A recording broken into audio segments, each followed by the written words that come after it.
All right, so here we are, season 2, Data Protection Breakfast Club. We got Mark Kahn, the GC of Segment, who company just got sold to Twilio. So Mark is went through a big deal, and it's got a lot of cool stuff to talk to us about. We chose White Snake, which is I'll let you pick next time. You can pick some hip hop next time. We're going in a totally different direction next, but that's cool. No, I like White Snake. This is good, man. Yeah. It's a good choice. I'll leave it at that. And it looks like you're wearing, because you're right in the middle of the logo on my screen, so it looks like you're wearing like a White Snake crown right now. It's pretty solid. I'm an angel. I'm the White Snake. White Snake angel. No, it works, man. It works. Good. Well, you have some news. Oh, yes. So as of, I guess, last week now, I have left Salesforce.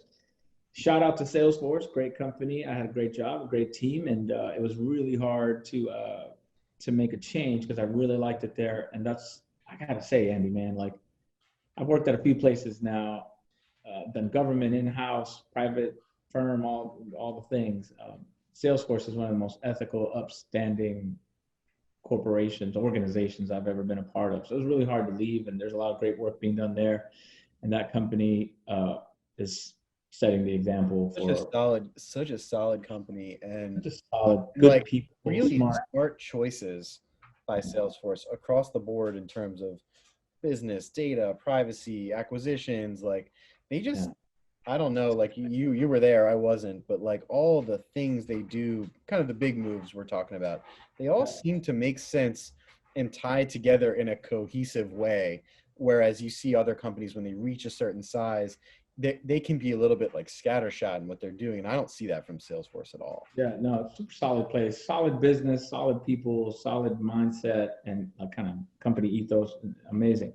So Facebook, you're going to do ads. So I'm headed to Facebook, or I'm at Facebook now, and super exciting. I don't think there is another company on earth that is as well positioned as Facebook is to shape what the future of the internet is. Like, I just don't think so. I mean, there's some that are close, or similar, like Google and Apple and Amazon and a couple others, Alibaba, whatever. But I started talking to the Facebook people a couple months ago. They really are pivoting hard on, incorporating privacy as a fundamental component of the company's consciousness, right? The company has grown, and a lot of its growth has come in the area of shoring up its privacy practices. And I'm going to join the privacy policy team and kind of wear a couple hats. Like I'm going to lead the ads privacy policy team, and that team's got kind of two components, like ads privacy and make all of the back end part of delivering an ad up to the content. It falls under, I think, my team's purview. And then an interesting component to it is kind of like civil rights policy. So civil rights and privacy kind of intersect somewhere in there, and half my team's got a responsibility for ensuring that a big intersection there, because Facebook, as I think of it, is the top place if you want to, in terms of today's society, think about consumer privacy in a lot of ways. Like, I think so. Where are the active interactions happening for large scale amount of people? It's social, right? And it's Instagram, it's Facebook, it's WhatsApp. All of their properties are places where people are logged in, they are making connections purposefully, and they are engaging and using their data to do so. And Facebook has a business model to drive that. And so to me, those two things go hand in hand. And it's awesome for me to see that Facebook, thought that those two things should go together. Same here. And that was part of what convinced me to come on board. And look, here's the way I've thought about the decision, right? Like, if you wanted to be an impressionist painter in the late 1800s, early 1900s, you had to go to Paris, right? That's where that was happening. And you didn't go to Pittsburgh, right? And for me, no, shout out to Pittsburgh, but Yeah, shout out except for the Steelers, who I hate. No, no Steelers here, man. I'm a Dolphins fan, and honestly, we've turned the corner here. That makes me really happy. But yeah, I mean, if you wanted to be an impressionist painter, you went to Paris and you hung out with the top impressionists or the folks developing, the Monets and the Renoirs of the world, whatever. Um, I think for privacy, right now we're kind of in that same period of developing our profession and our standards and our practices and what privacy is being created before us. And I don't think there's anywhere better than Facebook to have a voice and to participate and contribute and learn from and collaborate with people who are all working on the hardest issues. So here I am, and I'm excited. I'm psyched for you. It's cool. It's cool role. And it's like works perfectly here because we talked to Mark, who was the deputy GC at WhatsApp, when they were acquired by Facebook. So he's got insight there. Probably maybe a touch more than you do it. Yeah, you definitely worked there longer than I have. I'm a week in, so that's for sure. And what's interesting about Mark is, well, a lot of things are, but I'm a lot like him in the sense of Mark moves around. He kind of, it's not that he jumps around quickly, but he's been around the block a few times and done a lot of different things. And, I kind of set out early in my career and I decided that's what I wanted to do and be. Like I wanted to kind of travel around and learn the business or the practice from different perspectives.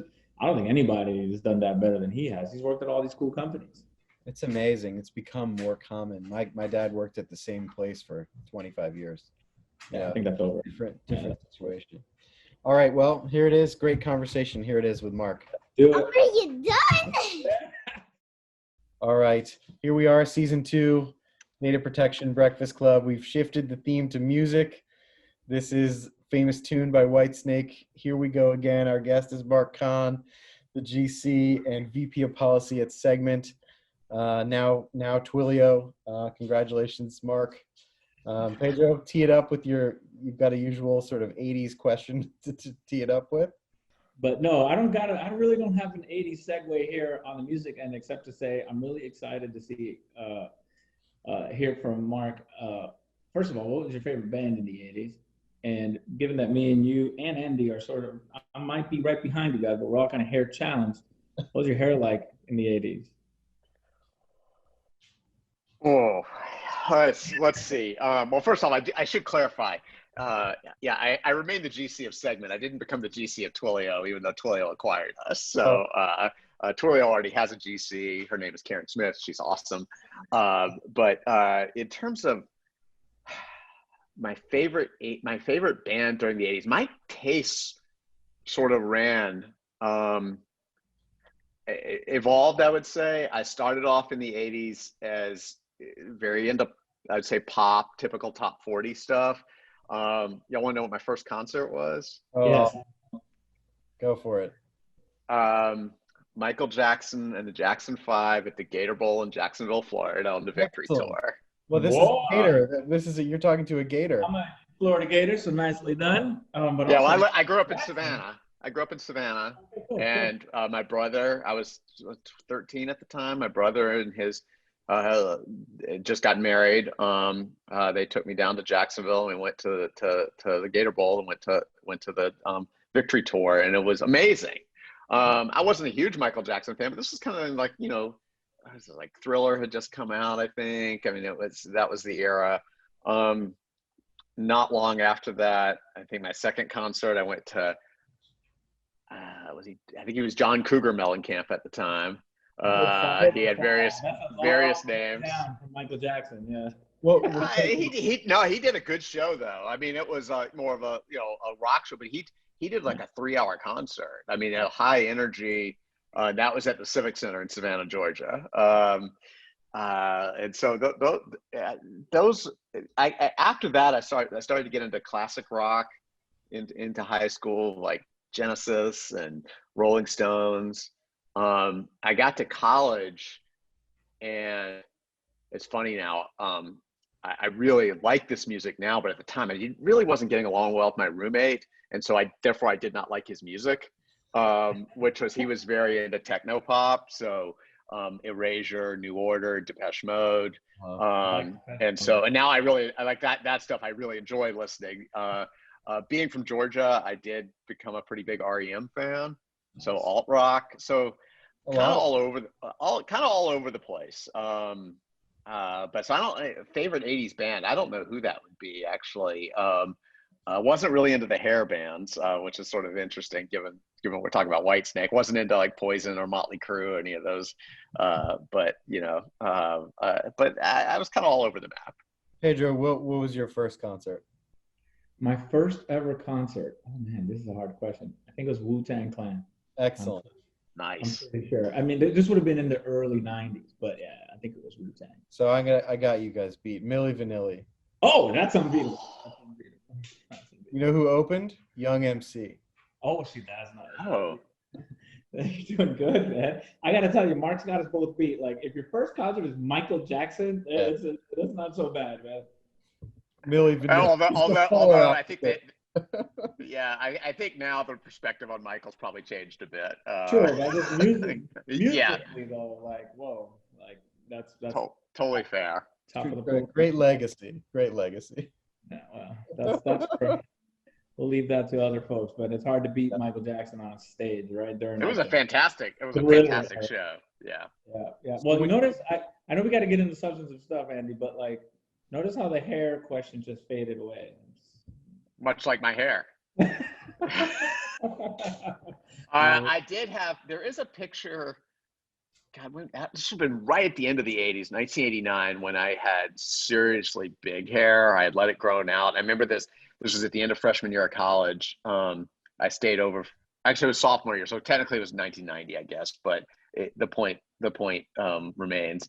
I had stayed and worked on campus after college, and one of my good friends, she showed up back at campus, and I let my hair grow out all summer, and she shows up back on campus, and like she's like walking by the place I'm working, and I knock on the window. It's like, Christine, and she looked, and she's like, totally freaked out, did not recognize me. So, and I might have rocked a mullet at one point or another, but there's no photo evidence of that. I can see the mullet. I had a rat. I tried to get a rat tail until my mom grabbed me by it, and that. Good for her. My mom was not into that vibe. Well, I chose Whitesnake not because I knew you liked it, Mark. It's because I as you look at your career, you've been fortunate in the sense that you've gone from one seriously successful tech company to another, and they've succeeded in spite of you being there, which is amazing. I kid, but it's a super interesting series of places that you've worked, and I think I just wanted to. I don't know that we've ever talked through all of them, and in the past before. I was just curious how you got how you left the firm and went into one of these companies, and how you ended up, as you were just sort of describing before we recorded, jumping into WhatsApp, which is a super interesting company and an interesting exit to Facebook and all that. So can you take us back to how it unfolded for you? Yeah. So actually, if you rewind way back to the mid 90s, so I graduated college in 1992 with a computer science degree. And when I graduated college, I was like, I am never going back to school again. And then I worked for a few years and ended up, actually, I worked for the Oakland A's baseball team. And the president of the A's was this guy named Sandy Alderson, who's still in baseball. But he was a Harvard-trained lawyer. He had gotten to the A's because he had been general counsel. He'd been outside lawyer for the A's and then became general counsel of the A's and eventually became general manager and then ultimately the president. But he was a Harvard-trained lawyer. And just as I was talking to him and I was starting to think, I don't know that, this has been sort of boyhood dream, work for a baseball team. And it was a lot of fun, but it was at the end of the day, it just became a job. And actually it turned me off of being a baseball fan for several years, which was actually growing up a huge baseball fan. That was pretty traumatic. I'll let you finish, but this is uncanny. I had the same experience in my career going to work for ESPN. Had the exact same feeling and had the exact same, needing to take a break from it. I'll let you keep going, but that's interesting. Yeah. It was, I didn't expect that. And, but Sandy sort of became a mentor of mine. And I was just talking to him and I was like, what do you think about law school? I'm thinking of going to law school because it was like, this was as the .com was getting going. And I was like, well, I have this computer science degree. I would love to go to law school and bring like law and computer science together and go help tech companies. So that was my vision. I graduated law school in 2000 and clerked for 2 years. And so between 2000 and 2002, as you might recall, the world shifted. .com bubble burst.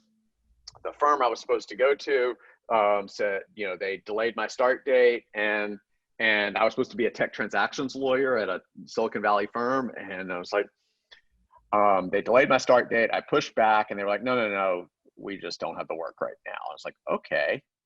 So, and meanwhile, on the home front, I had I had 2 kids at that point. Still had 2 kids, but they had just been born. One was born during the 3rd year of law school, and one was born during the 2nd year of the clerkship. And so here we are, like a couple months after my second son being born, and I'm like, do I really want to go to a law firm that doesn't have the work for me? Probably not. Not really much of a tech transactions legal practice going on right now, particularly for a junior associate who's never practiced. Let's rebrand as a litigator. Coming off of a clerkship, we're going to be a litigator now. And that was a pretty easy transition to make. And so, but I also decided I didn't really want to go to a big firm. And so I went to this boutique firm, which had a bunch of big firm refugees out in San Francisco, where I'd gone to college and law school. And you went to that firm, and it was great. I loved it. I did litigation, went to trial twice, but I also started doing work as government contracts work, which is very nichey. And we had some tech clients from the Valley that needed help with the predecessor to FedRAMP and all of that, getting on the GSA schedule, as well as larger contracts. And but I had this nagging sensation that this is not really what I went to law school to go do. I adored the firm, I enjoyed the practice, but like something felt missing. And I would look at jobs from time to time in tech. And eventually, I ended up taking a job with a company called Business Objects to basically run their government contracting business. Now, Business Objects was an enterprise software company. Business intelligence was the area. And so I went there in 2006. And the funny thing is, I hated the job. It was a great company, but the job was, I was doing like licensing transactions. It was kind of rinse and repeat, both commercial and government. And it was just like, it was. Did you see it as a chance to get inside and expand, and that didn't necessarily happen? It didn't seem like it was going to happen. And I was literally like, I was starting to have conversations with my old law firm to go back to them, because I was like, this isn't what I signed up for. This is just not that interesting, not that challenging. And didn't see it holding my interest. And as I was starting to have those conversations, we got approached by a couple of companies, one of which was SAP, in an acquisition offer. And I got involved in the acquisition. I basically ran diligence on the target side, not because I had any specific knowledge, but because I happened to be working on a contract management project, which gave me access to all the contracts in the company. And so like my boss had no idea what I was doing. My boss's boss had no idea what I was doing. It was just the GC had asked me to help out because he knew I had access. And that was sort of life-changing on some level. Not running diligence for an acquisition by SAP was not something I care to repeat, but I got exposed to this whole different side. And I was like, oh, it's not in-house life I don't like, it's this job I don't like. And so the acquisition happened. Go ahead, Andy. I just said amen. I've had so many similar experiences. Like I did the same thing. Big contracts project, acquisition. It's just, it's so weirdly life-changing. When you're young, and you're in-house and you discover to yourself, like, oh, like I can practice law this way. It just never occurs. Sometimes it just like, you have to get hit over the head with it. It doesn't occur to you that the job can be like that, Well, I think as when you're outside and when you're inside at your first company, you tend to paint in-house with a very broad brush. Well, like this is outside work, this is inside work. And it's not, it takes an event like that to realize, oh, that's one example of in-house work. There's actually lots of different, there's for every in-house for every company and for every job, there's just like hundreds of different variations, and it matters where legal sits. It matters what industry, it matters the size of the team. It matters what's expected of legal. Does legal view themselves as an enabler of business or a hurdle? You know, the Department of No, because there are some companies where that is the view, and that's not necessarily wrong. It's just not a department I want to be a part of. And so I ended up leaving there not long after, because my fundamental job wasn't changing. I was still going to be a licensing attorney, and that was not going to be fun to me. So I did end up leaving, but rather than go back to my law firm, I went to a much smaller company and transitioned into more of a product counseling type role. Product and trans, but my internal clients were the engineering and product teams, and that to me was much more in line with what I went to law school to do. When did the privacy stuff start to wiggle into your work? Like at what stage? You saw early iterations. So the company, that second company I went to was Palm. Remember the old Palm Pilot? This was later. This was sort of in the reinvention of the company as the iPhone was had come out and Palm was reinventing itself. We had a great operating system, a really sleek design for a product. Started early indications of privacy then, but that was definitely not the focus. I would say for me, it wasn't really until Evernote, which was 2 more companies later after Palm. So that was I went to Evernote in the end of 2011. So it was kind of, you know, because there we dealt with a security incident, you know, you started to see I'm happy to hear all my documents are on Evernote. Everything. I digitized my life. I digitized it all. I still use it. I love Evernote. It was a powerful product. I'm happy to see they're still around. Like it was also a story of like not ever really fulfilling the sort of unicorn potential, at least not to date. So the privacy stuff starts wiggling in around Evernote. When did you, like for me, my first kind of like, I don't even know, baptism in privacy was a data breach. Like when did you decide, what occurred that helped you decide, oh, wow, this privacy stuff, we need to take it seriously? Was it like a singular event, like a data breach or something like that? Or was it a series of things, or did it evolve? Like how did that happen? So actually, I think this really gets into the WhatsApp piece.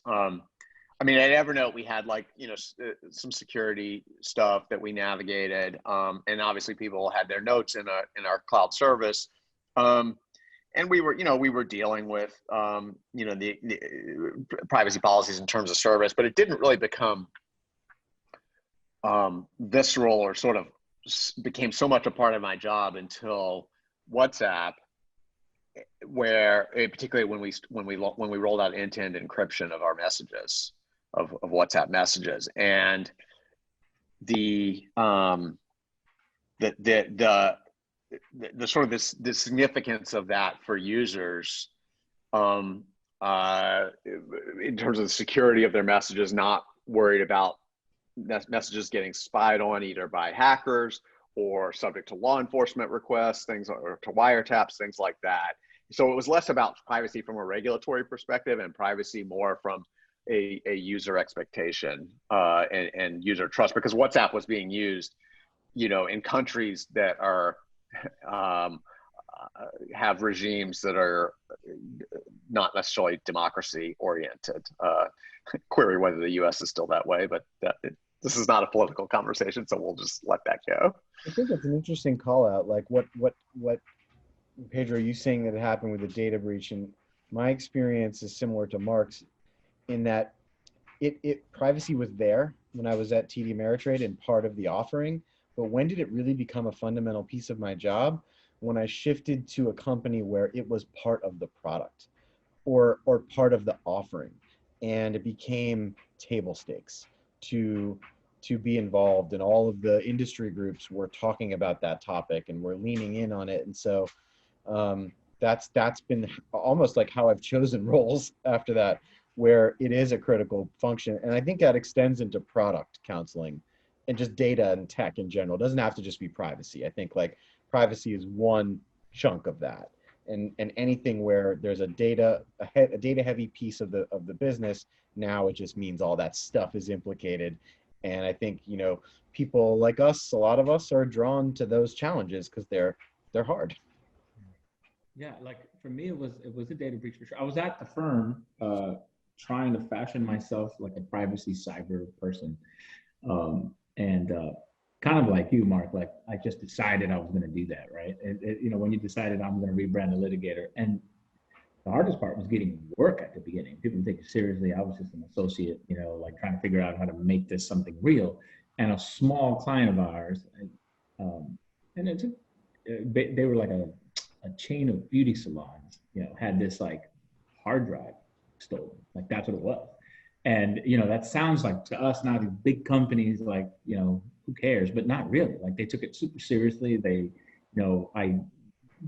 it was my first exposure to working in privacy in what I would call like a crisis mode, if that makes sense.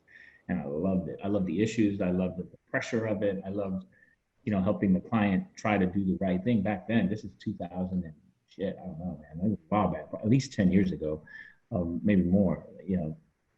Nobody really knew what they were doing, especially at the small size. Shout out to Carlton Fields, my old law firm, who gave me the bandwidth to figure out how to do it. One of the reasons, and I'd like to hear Mark on this, but like one of the reasons I think those events in particular tend to do that for people or like energize them is it's especially for outside counsel, it's one of the first time you get to feel like a member of a team.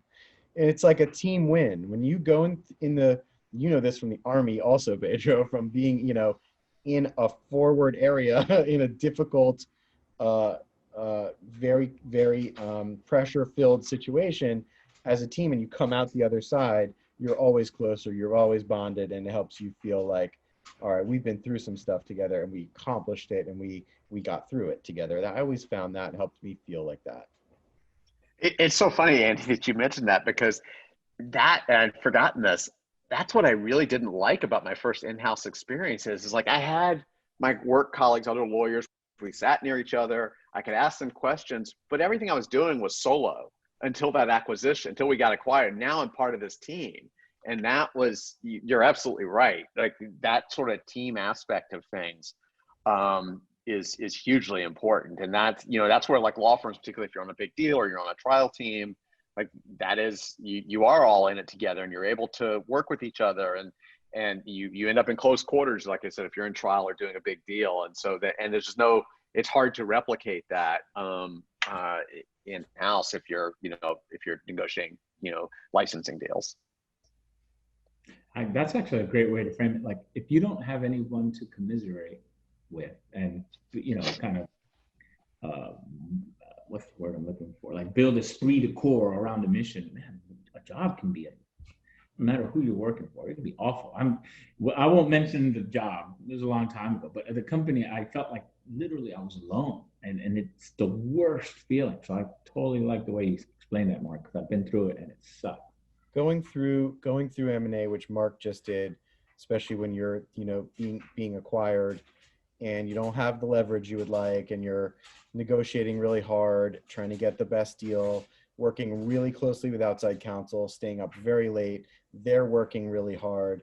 That beer that I shared with my outside counsel when we closed is one of the best feelings you'll ever have in business because of the things you just mentioned. They don't happen that often. And so they're so critical, and it makes the job so much better to feel like you got through that kind of thing. Do you remember what kind of beer you guys had? It was many. I don't remember. I don't remember just one. I would never want to be an M&A attorney. These outside counsels that go from deal to deal, I don't know how they do it. But I will tell you, the sort of the 2-3 month period that we went through with this acquisition, was some of the most fun I've ever had in my life as a lawyer. And a big part of it was the team. And it was outside counsel, it was inside counsel, the internal segment lawyers, plus all of our finance folks, our HR folks, and our board. And it's like that. It was like not just one team, it was multiple teams, and just and at the end of it, I was both exhausted, but it was exhilarating at the same time. And I also spent the better parts of September and October not paying attention to politics, and so that was an added benefit. What a huge benefit. I mean, Yeah. I remember so many of the same things. Like, you're working so hard. I remember during the session end deal, getting into bed like 11:30, checking my email, replying to our CEO, and then my phone ringing 2 seconds later. And I turned to my wife. I'm like, I got to take this call. And she's like, are you kidding me? And I said, yeah, you know, this is what we're in right now. And there's something totally, you know, insane and also exhilarating about it. And then getting to the other side of that is just so wonderful in that way. I've been on the acquirer side most of my career, and luckily my role in M&A has been like some very specific due diligence components, right? Like commercial, privacy, cyber, due diligence review, and then integration after the acquisition. Being on the acquirer side is a lot of fun because you do, I mean, look, it's obviously a collaborative process, but you do get to dictate a little bit, kind of, you know. Yeah. That makes, I don't know, Mark, if you've got any insight on that. No, and actually being on the target, look, this is part of what I sign up for when I do small companies, is like, it may well, if there's an exit, hope maybe it's an IPO, but good chance it won't be, and it's an acquisition, and that's part of the deal. This deal was the first time I've ever been the GC for it. But our outside counsel, who was a good one, they were fantastic in this deal. Early on, sort of right as we were, maybe a week or two away from signing the term sheet. So this has been, right around Labor Day. Alessandra Ali said to me, as you enter into diligence, just remember, like, where I see people kind of go crazy is when they just sort of end up fighting every request. And just, you're going to drive yourself crazy, and understand you're probably not going to be successful with most of it. So just, there are things you're going to want to push back on, but the acquirer is going to get pretty much everything that they want unless there's a really strong reason. And so that actually was a very helpful piece of advice, because it was like, okay, we are just like, it causes, when the request came in, we're like, yeah, this is a pain, but we're just going to do it, rather than spending cycles and thereby shortening the window and spending lots of energy on fighting something that we were ultimately going to lose. Had you learned from past experiences how to set yourself up for those things, technology, mindset, just to be ready for that? Because that's not a lesson everyone. That's a good outside counsel that gave you that prep statement, because that's not always the case. And if you're used to a financing, you can sometimes push back in the financing and say, like, I'm not going to give you all this. Do you really need all of this? You need every single thing in the world we've ever done. Yeah. To an extent, I think the big lesson in terms of like surviving the acquisition, that process that I've learned from prior deals was making sure that you have the right folks, the right number of folks, and the right people involved as part of your team. Because it's an art, it's not a science. You don't want to bring in internal people in too soon, because it's a huge distraction. And plus, if the deal doesn't go through, there's the emotional toll. Like, you end up having to grieve the loss of a deal. And their day jobs that they need to focus on. And so that was the lesson I learned, is once we we entered that go phase, and there were kind of, multiple checkpoints we hit along the way, bringing more folks in to help do it, both in the legal team and other teams, was the big lesson that I had taken from prior deals. Was like, if you try and be a hero, you're gonna die. Great. Do you see a lot of, COVID and the pandemic? Was it different doing an M&A transaction during COVID? Like, how did it affect it in any way, if at all?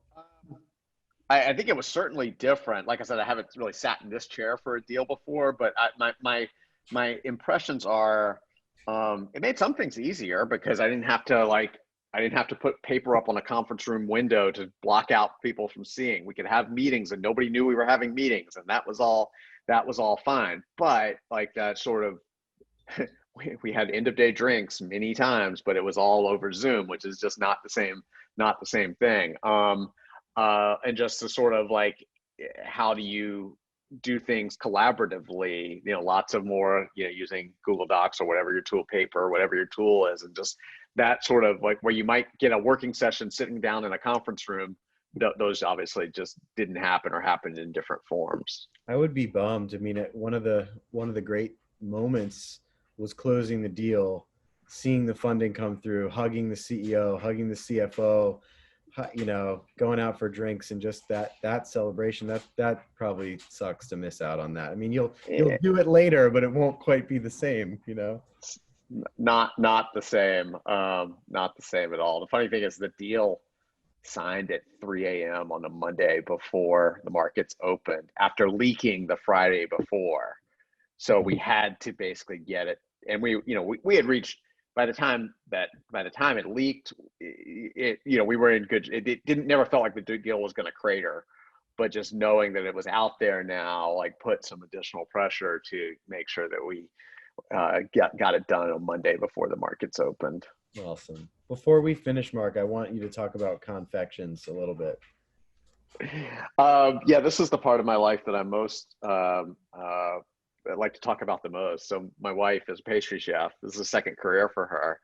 And so about 11 or 12 years ago, she went to pastry school and worked at a series of bakeries, a couple bakeries, and then went out on her own 7 or 8 years ago, mostly doing corporate orders for some of my employers. At the time, there's a funny story about the segment acquisition, by the way, on that. But about 3.5 years ago, she opened a retail spot called Confections. It's named after us. We're vain like that. It's a bakery in the Mission District of San Francisco. And we're recording this Thanksgiving week. So this is a crazy week for my wife because she does amazing pies. So the bakery, though, has blown up during COVID. It's been fascinating. We didn't know what was going to happen.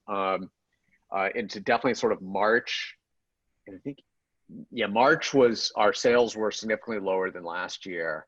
And then after that, we kind of did some e-commerce stuff, no shipping, but started doing all of our orders online, pre-orders. And then we eventually brought stuff, allowed people to order at the bakery. It's a breakfast-oriented place, so like lots of croissants and scones, and do these amazing biscuit sandwiches on buttermilk biscuits. So what it turns out is there's a lot of people who live near the bakery who used to work downtown in the financial district who are now working from home. And this is a takeaway place. So it's like, even in COVID, it's been really successful because people are looking to have safe dining experiences and alternatives for food. So they go and we'll pick something up from the bakery, and it's been nutty. We did one of the cool things that we did early on, as the hospitals were getting overwhelmed with COVID.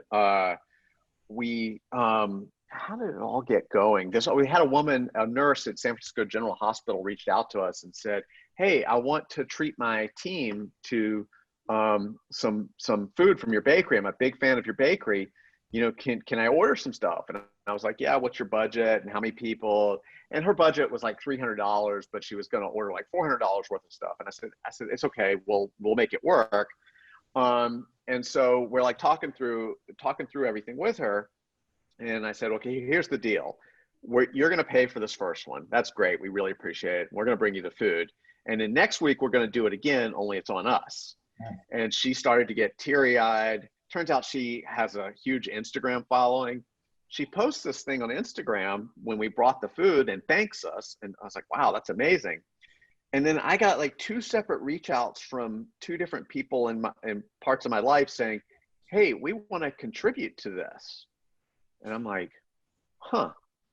let's make this a thing. Yeah. And so what we did was, for the next, we anticipated doing it for 2 weeks. It ended up going for about 3 months.